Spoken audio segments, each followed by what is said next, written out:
अचानक दिल्ली ठहर जाएगी, दिल्ली की सड़कें खाली हो जाएंगी, दुनिया की बेहतरीन कारों की लगेगी लाइन, विदेशी गाड़ियों के लिए रातों रात खाली करा ली गई दिल्ली की सड़क। अमेरिका, चीन और फ्रांस से पहुंची ऐसी शानदार गाड़ियां जो गाड़ी कम फौलाद है। सायरन मारती कारों पर न गोली का होगा असर, न बुलेट कुछ बिगाड़ पाएगी, न ऑटो चलेंगी न बसें, बल्कि महंगी कारों से भर जाएगी दिल्ली की सड़क। विदेश मंत्रालय के पास जैसे पहुंची जानकारी, होश उड़ गए।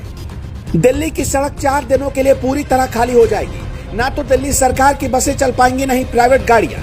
भारत के लोगों ने जिन गाड़ियों को अब तक नहीं देखा होगा, वो गाड़ियां दिल्ली की सड़कों पर सायरन बजाती हुई फर्राटा भरती नजर आएंगी। ये कोई आम गाड़ियां नहीं होंगी। स्पेशल सुरक्षा उपकरणों से लैस इन गाड़ियों की सिक्योरिटी बड़े बड़े शातिर भी नहीं भेद पाएंगे। इनमें एक सबसे खास कार होगी अमेरिकी राष्ट्रपति जो बाइडेन की सुरक्षा में तैनात द बीस्ट कार। अमेरिकी राष्ट्रपति इसी द बीस्ट कार में बैठते हैं, जो दुनिया की सबसे सुरक्षित कार मानी जाती है। इस कार को आर्मर्ड ग्रेड स्टील से बनाया जाता है, जिसके कारण इस कार पर बम और गोलियों का कोई असर नहीं होता। साथ ही इसके दरवाजे इतने ज्यादा भारी होते हैं कि इनका वजन बोइंग 757 के केबिन के दरवाजे के बराबर होता है। इस कार में खुद अमेरिका के राष्ट्रपति बैठते हैं, और तो और अमेरिकी राष्ट्रपति की इस कार पर बम और केमिकल अटैक का भी कोई असर नहीं होता। दूसरे नंबर पर चीन के राष्ट्रपति शी जिनपिंग की कार। चीन के राष्ट्रपति शी जिनपिंग चाइना में बनी हांकी N501 से चलते हैं। चीन में हांकी का मतलब होता है लाल झंडा। ये कार ऑटोमेटिक ट्रांसमिशन और 4 दरवाजों वाली सेडान कार है। इस कार की लंबाई 18 फीट और चौड़ाई 6.5 फीट है। ये कार रोल्स रॉयस की कॉपी लगती है, लेकिन सेफ्टी फीचर उससे कहीं ज्यादा तगड़ी होती है। जिनपिंग जब 2019 में भारत के दौरे पर आए थे, तब इस कार को देखा गया था।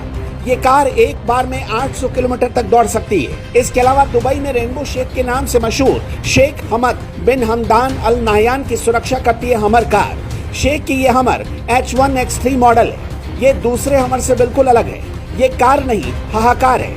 इसके अलावा फ्रांस के राष्ट्रपति इमानुएल मैक्रो के पास आधिकारिक कार के रूप में DS7 क्रॉसबैक है, जिनके कांच पर किसी तरह का कोई अटैक असर नहीं करता।